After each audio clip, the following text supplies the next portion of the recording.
Hello please, finally मैं इस channel पर कुछ अपलोड कर पा रही हूँ गाइस, और अब से ये स्टोरी यहाँ पर ही कंटिन्यू होगा। और बहुत लोगों ने थाना और लग्जरी का सीज़न 2 के लिए रिक्वेस्ट किया था, तो मैं उसे ज़रूर दूंगी, लेकिन इस चैनल पर नहीं गाइस, क्योंकि ये चैनल ऑलरेडी कबाड़ा बन चुका है चैनल का। तो अब मैं इसका सीज़न 2 दूंगी सेकेंड चैनल पर। सेकेंड चैनल को जिन्होंने सब्सक्राइब नहीं किया वो जाकर करा सकते हैं। हम बढ़ते हैं हमारी मेन स्टोरी की तरफ। स्टोरी के स्टार्ट में डॉक्टर स्कॉट को कह रहे थे कि ये बॉडी हम फ्राइडे पर ही रिलीज करेंगे। स्कॉट कह रहा था सारी विक्टिम का कंडीशन सेम नहीं है, वो अपने फैमिली से प्रॉपर्ली सेपरेट हो चुके थे या फिर अपने फैमिली से डिसअपॉइंटेड थे। तभी डॉक्टर कहता है लेकिन इस केस में थोड़ा अलग है, ये पहले वाली विक्टिम की तरह नहीं जिसके चेस्ट पर स्टेप किया था और नेक पर स्लैश था। इसने प्रॉपर्ली अपने आप को सेव करने की कोशिश की है। नाइफ अटैक और बार बार मारामारी की वजह से उसकी लाइफ चली गई है। स्कॉट कहता है कि उसके चेस्ट के और नेक के घाव को देखकर लग रहा है किलर ने लास्ट तक इस पैटर्न को जारी रखा है। फिर डॉक्टर कहता है कि वो जहाँ पर बांधी गई थी वहाँ पर कोई खरोच के निशान नहीं है। इसका मतलब यह है कि वो पहले मर गई थी जब किलर ने उसे बांधा था। डॉक्टर और कहते हैं कि ऐसा लग रहा है कि उसने अपनी रस्सी को खोलने के लिए स्ट्रगल किया, जिस वजह से उसके हाथों पर निशान पड़ गए हैं।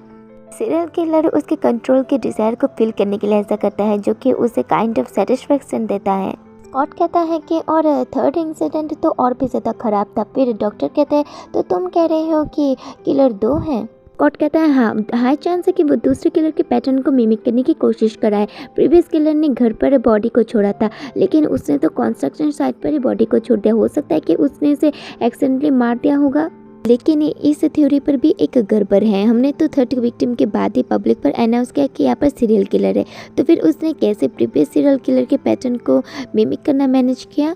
उसने ज़रूर सिटी क्राइम्स को क्लोजली ऑब्जर्व किया होगा। पुलिस के जानने से पहले कि यहाँ पर सीरियल किलर है उसने ये सब जान लिया। ये प्रीटी इम्प्रेसिव है। बट क्या वो इंटेंशनली अपनी विक्टिम को पिक करता है प्रीवियस वन के सिमिलरिटीज के बेस पर? डॉक्टर कहता है तो फिर क्या एक चेंज हो सकता है? स्कॉट कहता है नहीं, मेथड को चेंज करना सीरियल किलर के यूजुअल काम होता है, लेकिन जैसा कि मैंने कहा इस सीरियल किलर के न्यूज़ को रिसेंटली ही आउट किया गया है। डॉक्टर कहते हैं तो फिर तो हमें एक अच्छा एविडेंस मिलने तक ही वेट करना होगा ताकि हम सस्पेक्ट को पकड़ पाए। फिर स्कॉट भी कहता है हाँ, मैं होप करता हूँ कि यही जल्दी हो जाए। फिर स्कॉट को एक कॉल आता है, हे स्कॉट कैसे हो? तुम्हारा ईमेल देखकर तो मैं कुछ ज़्यादा ही उछल रहा था, तो तुम्हें लगता है कि मैं तुम्हारा हेल्प कर सकता हूँ? हाँ। स्कॉट कहता है चलो इन सब बातों को छोड़ो और काम की बात बताओ, क्या तुमने वो मिला? स्कॉट ऐसे अपने जूनियर से बात करते हैं क्या? ठीक है चलो, तो तुम उस बंदे के बारे में पूछ रहे थे, तो गाइस आप लोगों के समझने के लिए बता दो, वो लोग आइजैक के बारे में बात कर रहे हैं। वो बंदा अभी भी कॉल पर बता रहा था। अब मुझे ये मत कहना कि तुम उसे सस्पेक्ट समझ रहे हो या फिर ये फिन के लिए कर रहे हो। हाँ, कि वो अभी भी सिंगल है? स्कॉट कहता है मरना चाहते हो क्या? जल्दी से बताओ। वैसे सच कहूँ तो ऐसा कुछ उसमें सस्पेक्ट वाली चीज़ नहीं है। वो वेल मैनर्ड है, अच्छे से काम करता है, एक गुड सिटीजन भी है। स्कॉट उसके बारे में कोई बैड रिकॉर्ड्स नहीं है। फिर स्कॉट कहता है थैंक्स, मुझे इसकी ज़रूरत थी, बाय। अरे यार उसने रख दिया, मुझे तो उससे फिन का नंबर चाहिए था। आई गेस अब टाइम है गुड न्यूज़ को डिलीवर करने का। नेक्स्ट दिन ऑफिस का दिखाया जाता है, जहाँ पर मैनेजर कह रही थी तो जैसा कि मैंने कहा जब से तुम आइजैक के साथ घूमने लगे हो तब से टाइम पर आना भी तुम भूल गई हो। देखो अगर ये कोई रिवेंज है तो हमारी मैट्रिक्स को यहाँ पर नहीं लाना। मैनेजर आखिर ये रिवेंज वाली बात आपके हेड पर किसने दिया? मैनेजर कहते हैं इन सब में मैं आइजैक को ब्लेम करती हूँ, मैं उसे हेट करती हूँ, उसने तुम्हें ये सब चीज़ें टीचिंग की होगी ना। आइजैक तो मैनेजर को चिढ़ा कर जाने लगता है। मैनेजर कह रहे थे देखो इस बंदे का फेस ट्रस्ट करने वाला नहीं है, तब से भी मैं ही नहीं हूँ ना जो उसे फूल की नज़र से देखती हूँ। फिन थोड़ा ब्लश करते कह रहे थे लगता है तुम दोनों की कुछ ज़्यादा ही बनती है। मैनेजर तो चिढ़ते हुए कहते हैं बिल्कुल भी नहीं, वो बंदा जहन्नम में जाएगा। तभी फिन का फ़ोन बजने लगता है। मैनेजर कहते हैं फिन तुम्हारा फ़ोन साइलेंट क्यों नहीं है? फिन कहती है सॉरी मैनेजर, मुझे इसे अटेंड करना होगा। फिन कॉल पर बात करते हुए जा रहे थे, कह रहे थे आखिर तुम्हें कॉल करने में इतना टाइम क्यों लग गया, क्या कुछ हुआ है? तुम तो मेरे टेक्स्ट को भी इग्नोर कर रहे थे। आइजैक भी फिन को जाते हुए नोटिस कर लेता है। एक्शन में फिन कह रहे थे क्या आइजैक नोवा नहीं है? और स्कॉट कह रहा था नहीं, वो टोटली डिफरेंट पर्सन है, उसके हेयर भी और फेस भी। और एनीवे फिन अभी कॉल करने के लिए माफ़ कर देना, असल में मुझे कुछ काम था। इन सोच रही थी अब मुझे नहीं पता कि एग्जैक्टली अब मैं क्या फील कर रही हूँ। फिर फिन कहती है तुम्हारा शुक्रिया मेरे लिए चेक करने के लिए। फिर वो और सोच रही थी कि आई गेस के अभी कोई रीज़न नहीं है कि मैं आइजैक के टच में रहूँ। स्कॉट कहता है वैसे मुझे नोआ के बारे में भी कुछ इन्फॉर्मेशन मिला है, ऐसा लग रहा है कि वो सारे ट्रबल से अब दूर रह रहा है, उसके बारे में कोई रिकॉर्ड नहीं है, वो बिल्कुल क्लीन है और मूव ऑन हो चुका है। मे बी उसने न्यू लाइफ भी स्टार्ट कर दिया है, तुम्हें भी अब स्टार्ट करना चाहिए। फिर ये सुनकर तो फिर थोड़ी हैरान हो जाती है। तुम्हें अब और चिंता करने की कोई ज़रूरत नहीं है, पास को भूल जाओ और अभी से अपनी बेस्ट लाइफ स्टार्ट कर दो। लेकिन इसका मतलब ये नहीं कि तुम अपना गार्ड डाउन कर दो, स्पेशली आइजैक के सामने। ऐसा लग रहा है कि वो एक प्लेयर है। हे फिन, तुम सुन रही हो ना? फिन कहती है शुक्रिया, अब मुझे शायद जाना होगा। एक्शन में फिन कह रही थी आखिर वो ये क्या कह रहा था, कोई रास्ता ही नहीं कि वो चेंज हो जाए, क्या ही बुलशिट है। ये कहकर फिन हंसने लगती है और ये कह रही थी नोआ और चेंज, मैं बिलीव नहीं कर सकती, वो एक मॉन्स्टर है। मुझे ज़रूर उसका फेस क्लियरली याद नहीं है, लेकिन वो ट्विस्टेड स्माइल उसके फेस पर जब उसने मेरे फादर को मारा था, वो रात अभी भी मेरे साथ ही है। फिन तो और जोर से हंसने लगती है और कह रही थी तुम सीरियसली चाहते हो कि मैं ये बिलीव कर लूँ वो अब चेंज हो चुका है और अब एंजल बन चुका है? क्या ही जोक है। उसे बस मारने के लिए एक्सक्यूज चाहिए और उसने मुझे चूज किया है। हाँ, दिन ब दिन उसने जो किया उस वजह से मैं हॉन्टेड होती रहती हूँ, जबकि वो तो फ्रीली घूमता है जैसे सब कुछ ठीक है।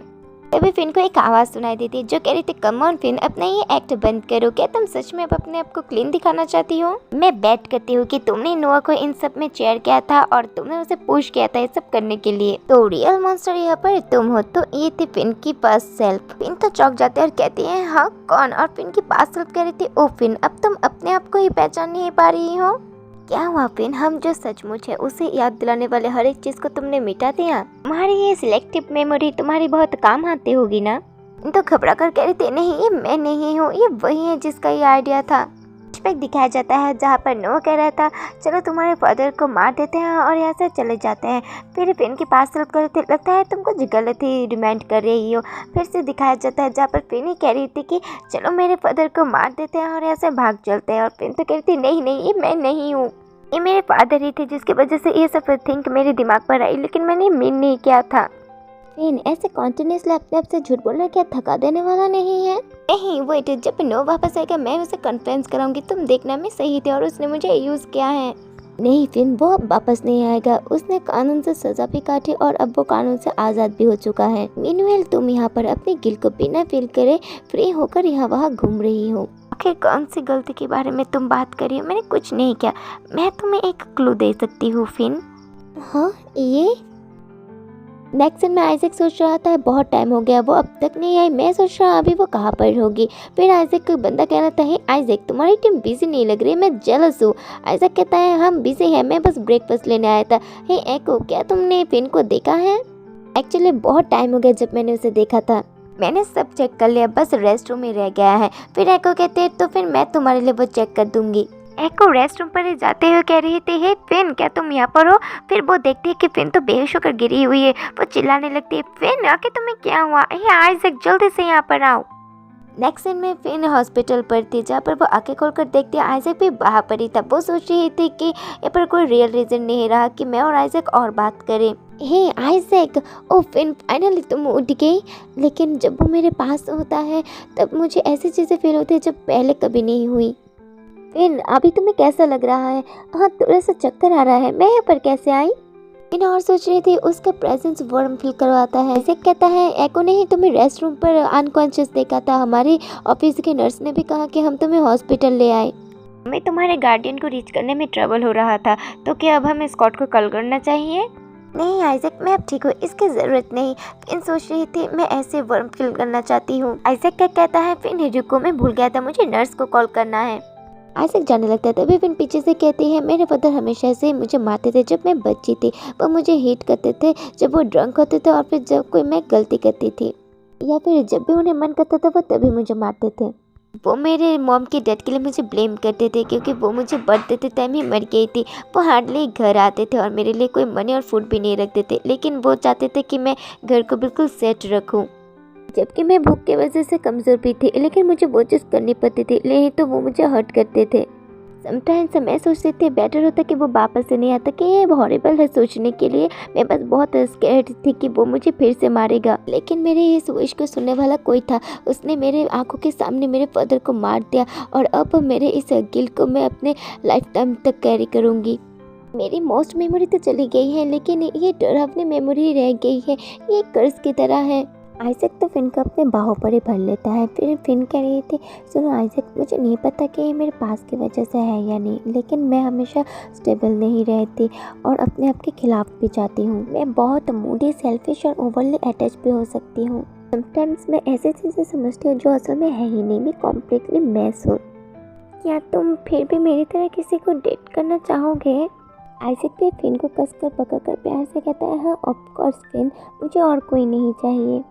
तो यहाँ पर ही होता है एपिसोड ख़त्म। अब से मांगा यहाँ पर ही कंटिन्यू होगा। तो नेक्स्ट अपडेट के लिए चैनल को कीजिए सब्सक्राइब। दोनों ही चैनल को सब्सक्राइब करके रखेगा इसे, क्योंकि अमेजिंग मांगा इन दोनों पर ही आने वाले हैं। तो अच्छे से रहना, खुश रहना, बाय। सब्सक्राइब कर दीजिएगा।